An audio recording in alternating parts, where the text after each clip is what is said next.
පුතේ අපි බලමු මේ වගේ quadratic equation එකක් x squared minus 2x minus 18 equals 0 කියලා තියෙන එකක් scientific calc use කරලා solve කරන්නේ කොහොමද කියලා. ඔයාලා දන්නවා quadratic equation එකට solutions දෙකක් තියෙනවා. අපි බලමු scientific calc එකෙන් ඒ solutions දෙක කොහොමද ගන්න කියලා. mode එකට යන්න ඕනේ ඉස්සෙල්ලම. ඊළඟට ඒකේ equation button එක තියෙනවා. equation option එක ඒ අංක 5 ඔබන්න ඕනේ. equal button එක ඔබන්න. එතකොට අංක 5 ඉබුව ගමම ඔයාලට එනවා format equation formats කීපයක්. ඒකෙන් තුන්වෙනි එක තමයි අපේ quadratic equation format එක තියෙන්නේ. ඒ අංක 3 ඉබුව ගාම ඔයාලගෙන් අහනවා a වල coefficient එක. ඒ කියන්නේ x squared නම් term එකේ coefficient එක අපේ නම් 1 ඔබනවා equal button එක ඔබනවා.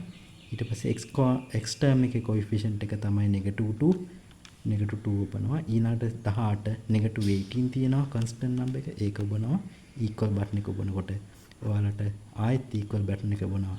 එතකොට ඔයාලට x1 solution එක එනවා 1 plus square root 19 කියලා. ඊළඟ ආයෙත් equal button එක ඔබුවාම දෙවෙනි උත්තරෙත් තියෙනවා x2 කියලා 1 minus square root 19 කියලා. හරි. බොහොම ස්තුතියි.